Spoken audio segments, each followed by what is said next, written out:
السلام عليكم ورحمة الله وبركاته. أعوذ بالله من الشيطان الرجيم. بسم الله الرحمن الرحيم. يسألونك عن الأنفال قل الأنفال لله والرسول فاتقوا الله وأصلحوا ذات بينكم وأطيعوا الله ورسوله إن كنتم مؤمنين إنما المؤمنون الذين إذا ذكر الله وجلت قلوبهم وإذا تليت عليهم آياته زادتهم إيمانا وعلى ربهم يتوكلون الذين يقيمون الصلاة ومما رزقناهم ينفقون أولئك هم المؤمنون حقا لهم درجات عند ربهم ومغفرة ورزق كريم صدق الله العظيم. Alhamdulillah. Thumma alhamdulillah, Allah subhanahu wa ta'ala gave us tawfiq to come to His house. May Allah subhanahu wa ta'ala accept our coming here. We're starting Surah Anfaal, and after having two Makki surahs, two Makki chapters in tartib, the next two surah are Madani. And remember what I said, that the mazmoon, the subject matter of the Makki surah is different than Madani surah. Makki surahs talk about Tawheed, Risalat and Akhirat. Makki surahs talk about, you understand the word Makki surah? What's Makki surah? Surah that were revealed in Makkah, right? Shabash. What is Makki surah, brother? Surahs that were revealed in Makkah. What do they talk about? Tawheed, Risala and Akhirah. What is Tawheed? Oneness of Allah. That's what we say, La ilaha illallah. This is Tawheed, right? We say, Ashhadu an la ilaha illallah. This is Tawheed, right? What is Risala? Risala comes from the word Rasul. What is Risala now? Prophethood of Rasulullah sallallahu alayhi wasallam. That we accept Muhammad sallallahu alayhi wasallam as a messenger, as a prophet of Allah. What is Akhirah? Hereafter, day of judgment, being born again.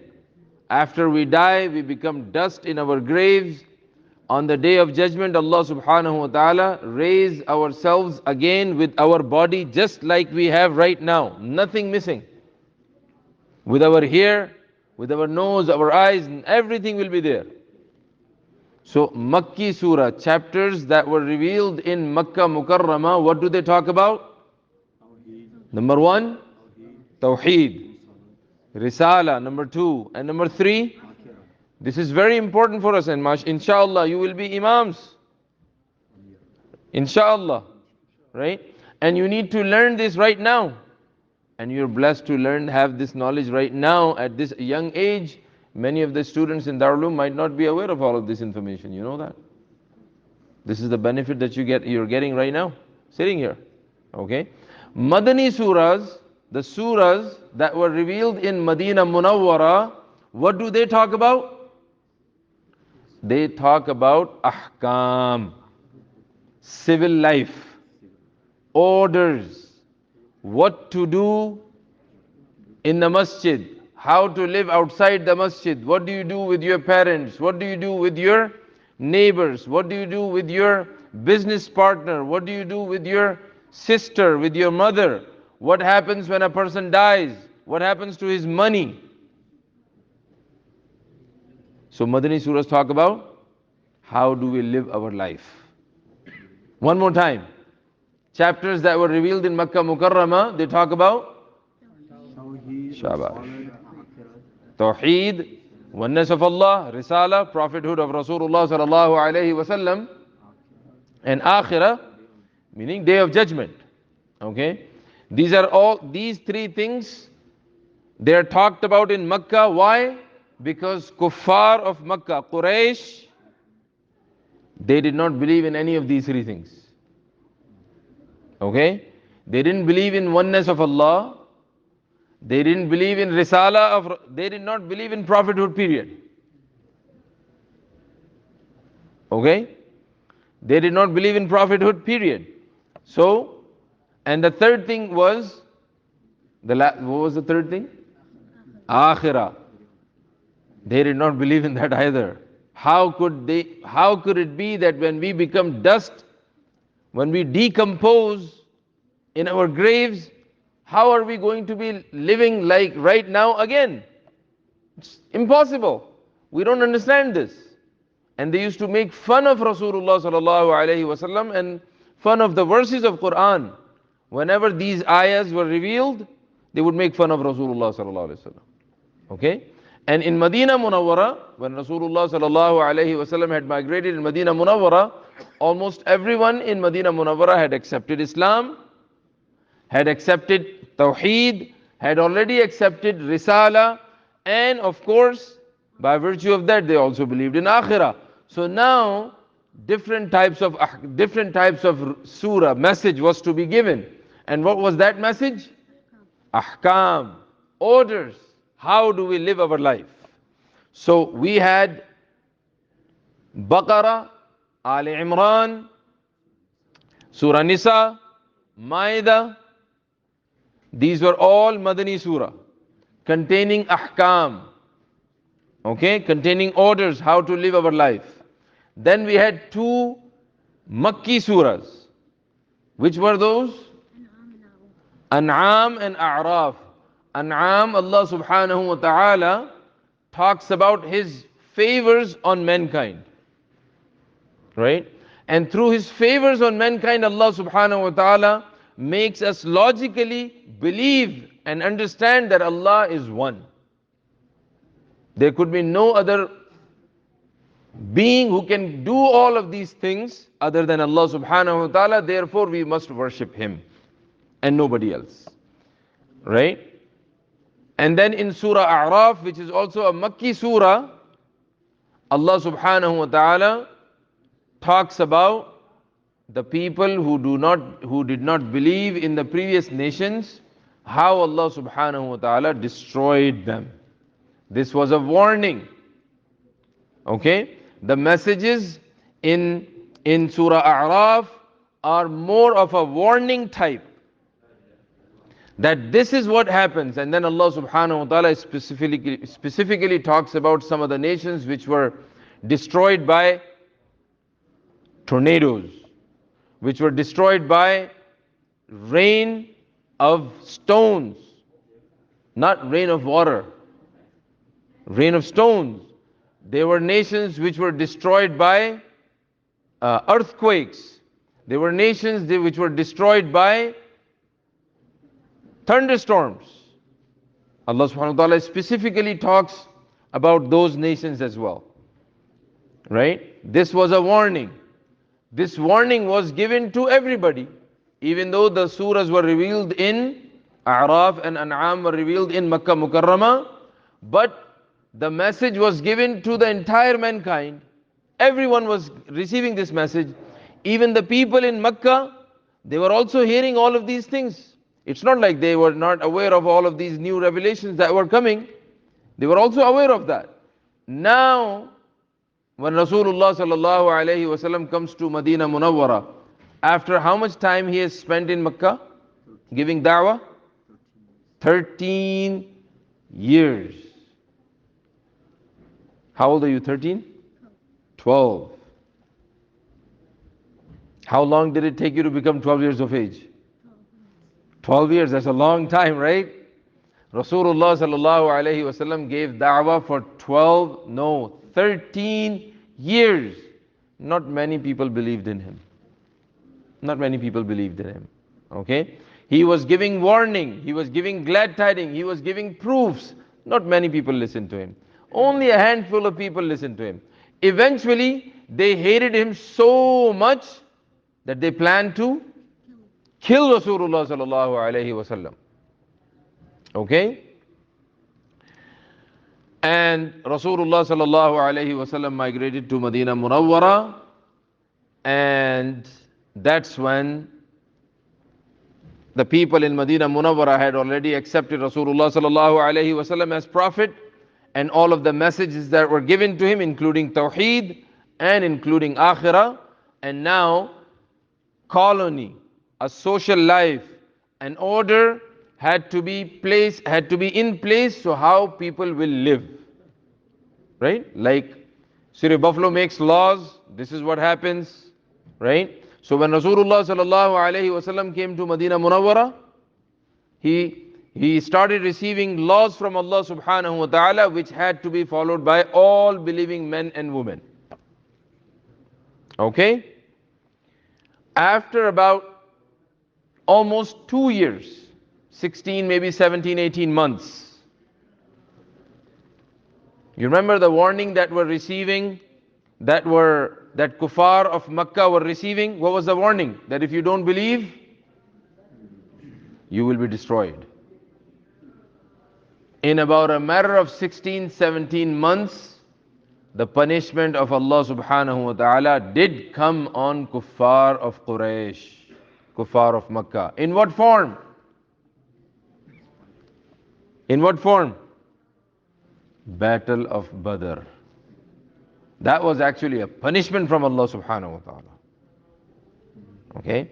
Because they continued to refuse Allah, they continued to refuse the message of Allah subhanahu wa ta'ala, they continued to refuse the message of His Rasul sallallahu alayhi wasallam, say sallallahu alayhi wasallam at least once. Okay? And now, the warnings were not just, warning shots. They were real. They were real.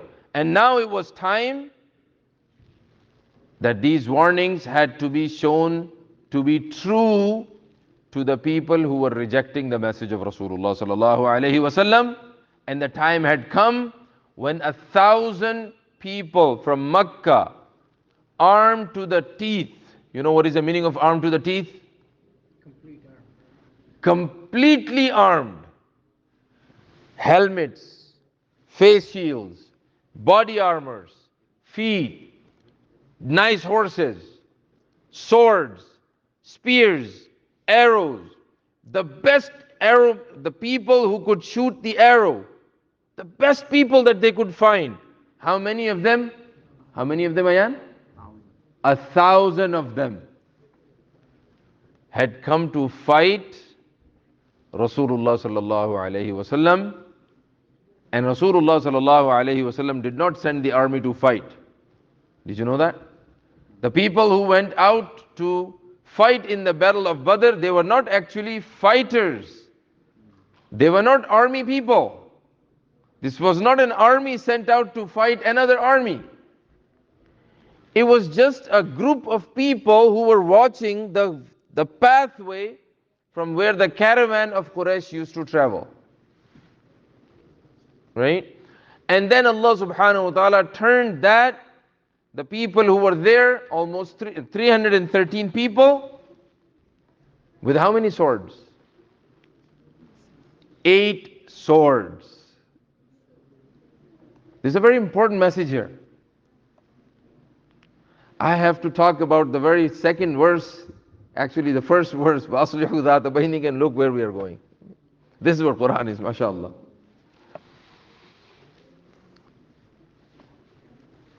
There were only 8 swords. And the enemy was armed to teeth. Maybe 1,000 horses, I don't remember. I read it somewhere, but I forgot. Maybe they were on camels. They had a lot of food. They had a lot of support. And they knew that these were just the 1,000 men in the army. There were other groups around Makkah Mukarramah, around Medina Munawwara, who were always there to fight with them. Right? But this was a fight between Quraysh and Rasulullah sallallahu alaihi wasallam. This was not a national fight right now. This was not two groups fighting. This was actually a fight between Quraysh and Rasulullah sallallahu alaihi wasallam. The warnings had been given in the previous time, in the previous surah, And now the time for these warnings to be real, to be true, had come. They tried to attack Rasulullah sallallahu alaihi wasallam, Madina Munawwara. Rasulullah sallallahu alaihi wasallam had a group of 313 people with only 8 swords. How many swords? All of these things we need to remember, because and this is what I want to talk about. I had something else to talk about today, but I think Allah subhanahu wa ta'ala put this in my heart, and inshallah I'll see if I can cover that other lesson as well. Ameen ya Rabbal Alameen. May Allah qabul. Let me just form what I want to say, because I was not prepared to talk about this subject. This mimbar weighs good about 1,000 pounds. Right? It doesn't move because we anchored it to the ground. You cannot move it. Right? But if it was just stationed here and someone or us, we could lift it. How many people, and this is a question for everyone, how many people will be required to lift this 1,000-pound mimbar? Shabai? Maybe about 20 people. That's what the logic is saying, right?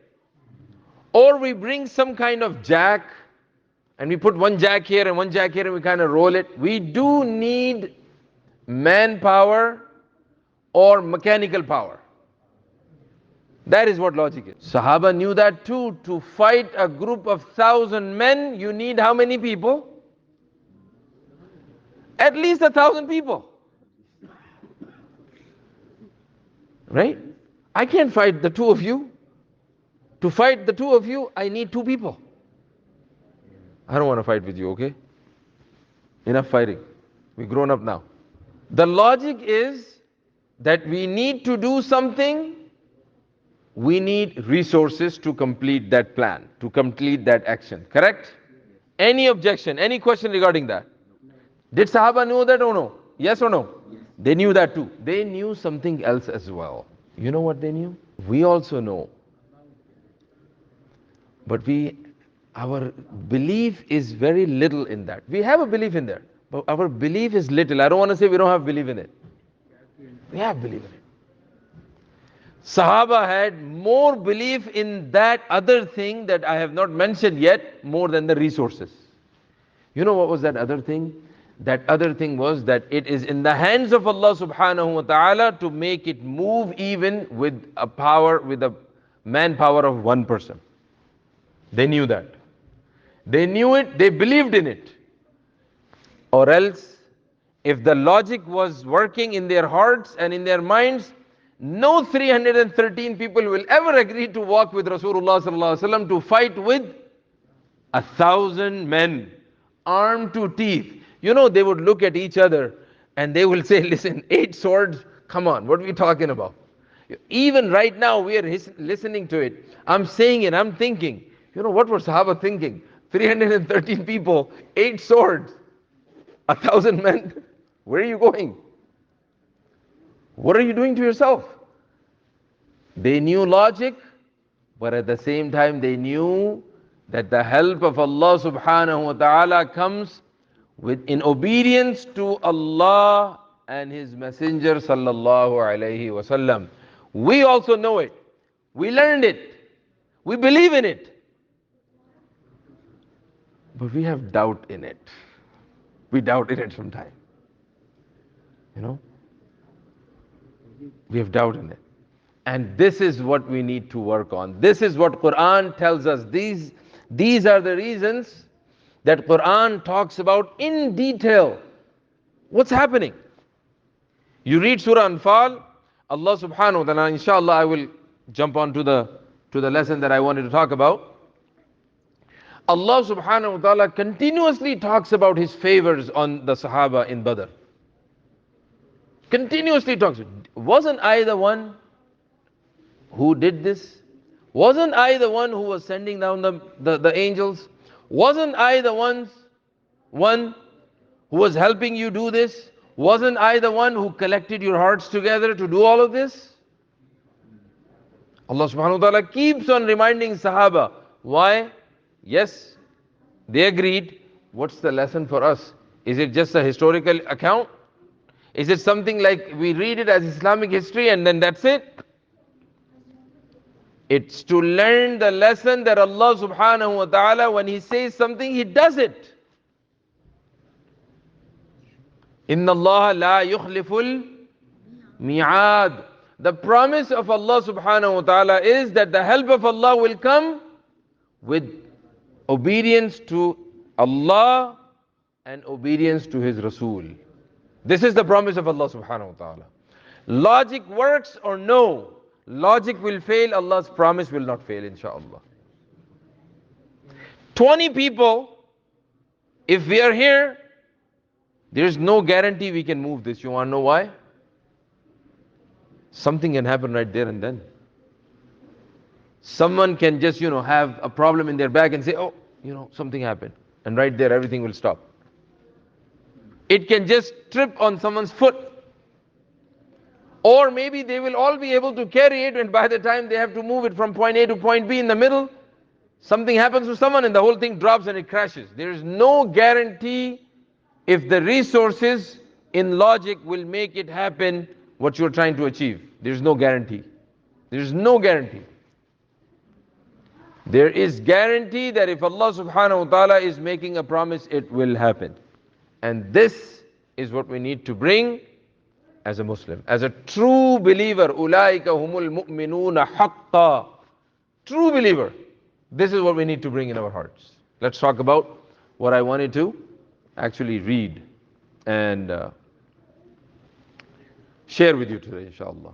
The surah again starts with something very unique. يَسْأَلُونَكَ عَنِ الْأَنفَالِ.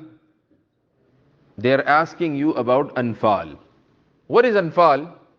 And I'm going to have to speed up now because I want to make sure that I finish on time. What is Anfaal? Anfaal, the word Anfaal, this is also the name of the surah, and that's where the surah takes its name from. Anfaal is a plural for the word nafal. What is nafal? Nafal means extra. Nafal saum, nafal salah, nafal siyam, nafal sadaqat, nafal khairat. All of these are extra. In comparison to nafal, what comes? Farz or wajib. Farz is something that, do you have a choice to leave or no? You don't have a choice. We don't have a choice when it comes to our order, which is farz or wajib. We gotta do it. Everything other than farz and wajib are nawafil. There are sunnah that are also considered nawafil. Okay? Then there are types of nawafil which you have an option to leave, which is sunnah ghair muakkada.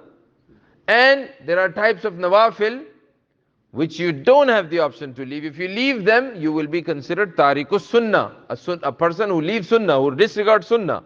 This is called sunnah muakkada. Like the sunnah before fajr, like the sunnah before and after zuhr, like the sunnah after maghrib and after isha.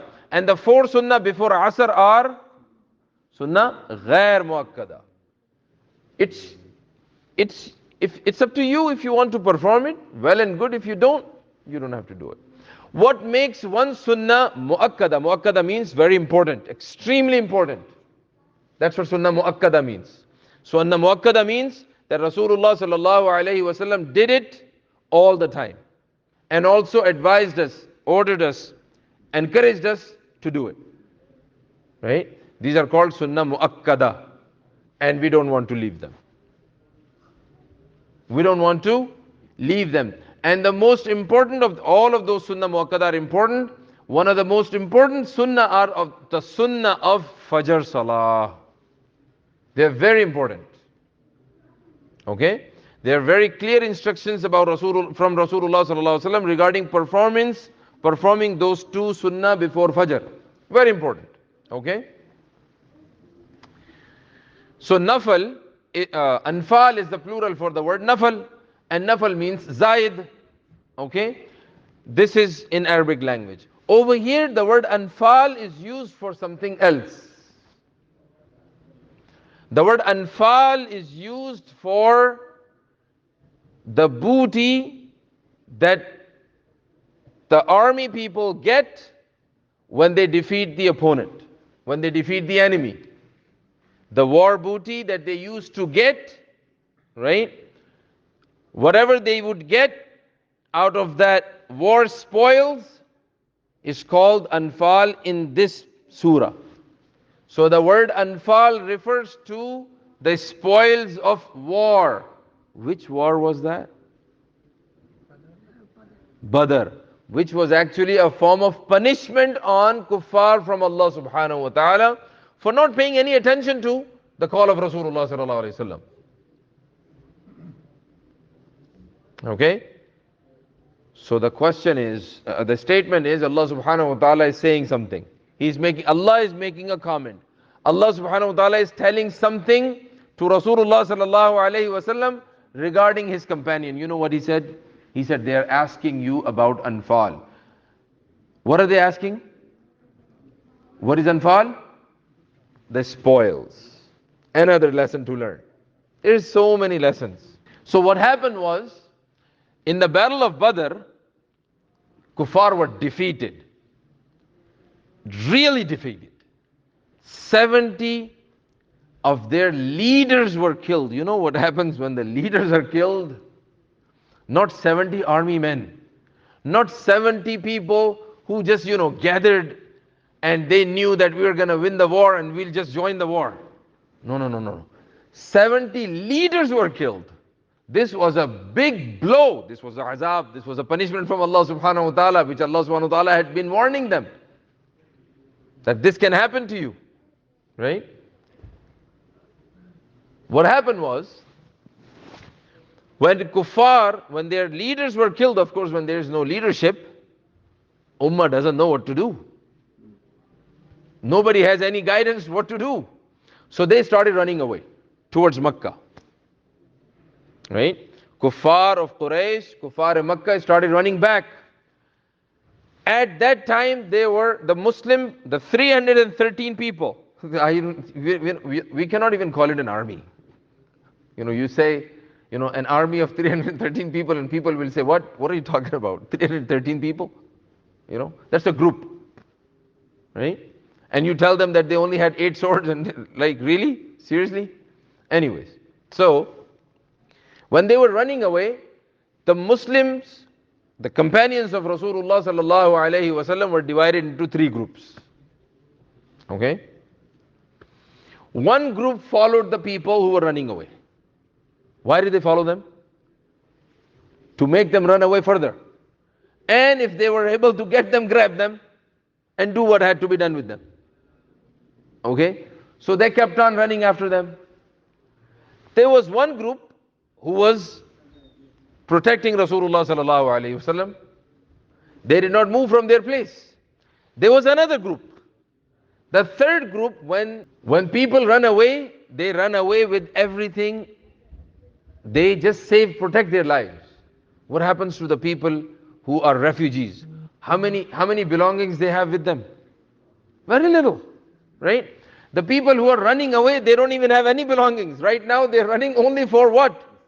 For their lives. That's it. They don't care about their sword. They don't care about their horses. They don't care about their armor. They leave everything because all of these things hold you. They have a weight, right? So you cannot run too fast with them. So they leave it and they run. And they run, they climb the mountains, they hike, whatever. Just get out of here, right? So they leave everything. And that leaving everything, all of their property that they leave behind, is called Anfaal, or war spoils, or booty. Okay? It is also called, there's a difference. I don't want to go into the details of the difference in between Anfaal, Ghanimat and Fayd. These are the 3 words that have been used. We'll talk about that some other time, inshallah, when you join my tafsir class in 5th year Darul Uloom, inshallah. Okay? Anyways, so the third group, first group did what? They hushed the enemy away. Right? The second group did what? Protected Rasulullah sallallahu alaihi wasallam. There was a third group. The third group started collecting all the war spoils. Okay? Everything was calm. After some time, things are settled. Night comes Everyone goes back to where? To their camps.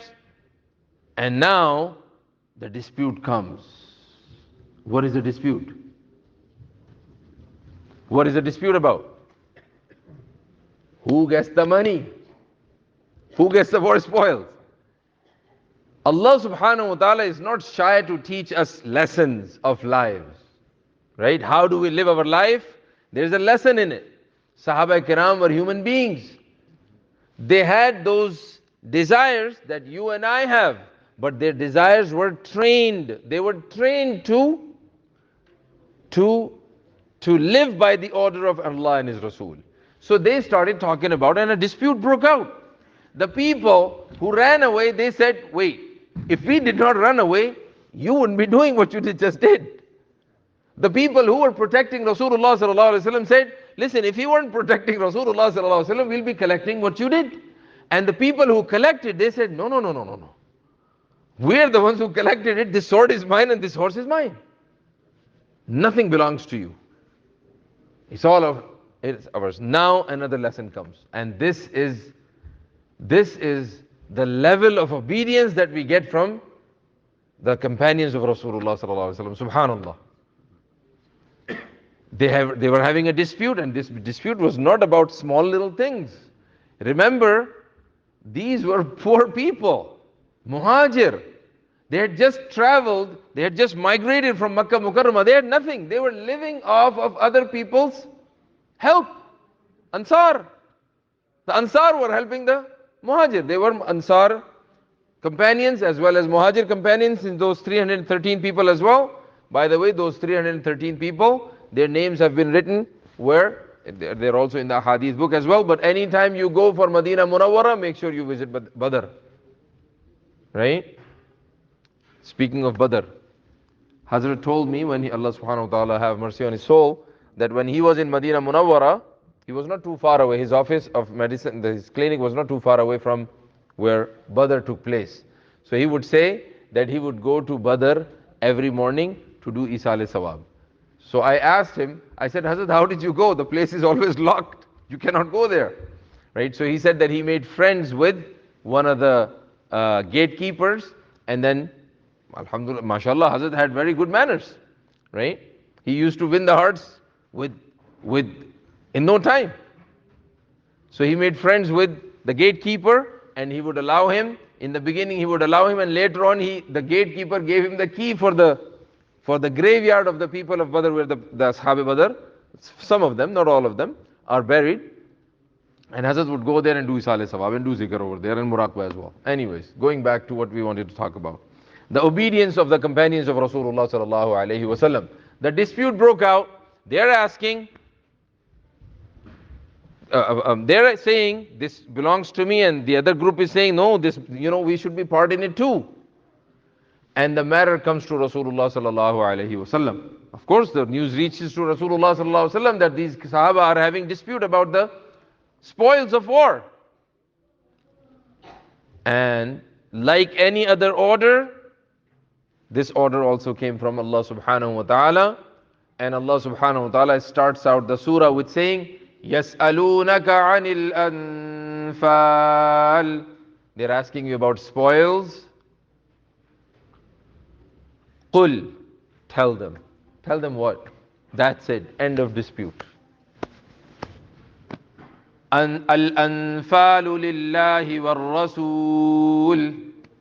Who's Anfaal for? Allah and His Rasul. Game over, no fight. That's it. It doesn't belong to this group, it doesn't belong to that group. And what did Sahaba do? Sami'na wa ta'na. Remember we talked about that Sami'na wa ta'na in Surah Baqarah? Right? Sami'na wa ta'na, because Rasulullah sallallahu alaihi wasallam was not happy about the Sahaba making a statement. And then he said, how come you did not say Sami'na wa ta'na? Sami'na wa ta'na. Right there and then, Allah subhanahu wa ta'ala revealed the order. Al-Anfal lillahi war Rasul. None of that spoil belongs to you. Everything is for Allah and His Rasul. Right? And now, I want to take 3 to 5 minutes to explain what I wanted to talk about. Now the other order comes. Of course, Sahaba had to Submit to this order. This is what Islam is. What is the meaning of Islam? And Islam also means peace, and it also means submit, give in, obey. Submit to what? Submit to the order of Allah subhanahu wa ta'ala. Submit to the Quran order. Submit to the Hadith order. Submit to Rasulullah sallallahu alaihi wasallam's order. Okay? This is what Islam means. So they give in, they submit. And then Allah subhanahu wa ta'ala reminds them. Okay? He says, Fattaqullah. Fear Allah. You have fear of Allah subhanahu wa ta'ala, all of these disputes will be resolved in no time. We gotta have fear of Allah. Both of us gotta have fear of Allah subhanahu wa ta'ala. If there is no fear of Allah subhanahu wa ta'ala, you could be doing whatever I want, but I will not be happy with it. I did something to you, I broke your phone. Right? And now, I am sorry, some brother comes in and he says, you know, brother, you did wrong. You have to pay him. And I say, you know what, brother, here I will pay you. But because a person who does not have fear of Allah subhanahu wa ta'ala, what is he going to say? Man, what about, you know, I paid the shipping as well. What about the $30 case? And what about, you know, this was the phone that my father gave it to me. No, now I don't want the money that you're giving me, I want more than that. There is no end to this dispute now because there is no fear of Allah subhanahu wa ta'ala. So the first instruction that comes after resolution, giving the resolution of the problem, of the dispute was fear Allah. भाई जब तक अल्लाह का डर नहीं होगा तो मैं और आप दोस्ती कैसे करेंगे? अल्लाह से डरना तो पड़ेगा ना यार. बगैर अल्लाह से डरे कोई ताल्लुक ही नहीं हो सकता. मैं करता रहूं, मैं अल्लाह से डर के काम करता रहूं, या आप अल्लाह ताला से डर के काम करते रहें, जो अल्लाह ताला ने हुक्म दिया वो करें, मैं मानने को तैयार नहीं हूं क्योंकि अल्लाह का खौफ नहीं है. So this dispute is never ending. That's the instruction that comes after the resolution. फत्तकुल्लाह, अल्लाह से डरना है. अल्लाह से डरे बगैर आप लोग रेजोल्यूशन तक नहीं पहुंच सकते. And then what? The next 4 or 5 or 6 words that are there, they are actually a complete life of a Muslim. The 2 sides of the life of a Muslim. Like this paper, it has this side and it has this side. Everything is 3-dimensional, right? Right? This mic has all 3 sides or 4 sides, right? This also has a top and a bottom. Likewise, there is a side of Islam and there is a side of Iman. You know what is that? Allah subhanahu wa ta'ala mentions it. وَأَصْلِحُوا ذَاتَ بَيْنِكُمْ, and keep on fixing your relationship, your matters among yourselves. Fix your matters among yourselves. What is that? Huququl ibad. And the next verses are وَأَطِيعُوا اللَّهَ وَرَسُولَهُ, and obey Allah and His Rasul. And what is that? Huququllah and Huquq Rasul. This is the life of a Muslim in 4 words, 5 words. وَأَصْلِحُوا ذَاتَ بَيْنِكُمْ, fix your Huququl ibad, be careful about your Huququl ibad. وَأَطِيعُوا اللَّهَ وَرَسُولَهُ, and be careful about your Huququllah as well. Okay? Why? It is so important that your Iman depends on it. In kuntum mu'mineen. If you believe, if you are true believer, fix your matters dealing with huquq, dealing with the creation of Allah subhanahu wa ta'ala. If you are a true believer, fix your matters with Allah and His Rasul. May Allah subhanahu wa ta'ala give us tawfiq, to give me tawfiq to bring in practice whatever I'm saying. May Allah subhanahu wa ta'ala give us the understanding of what's being said. May Allah subhanahu wa ta'ala accept it all from all of us. Wa akhiru da'wana anil hamdulillahi rabbil alameen.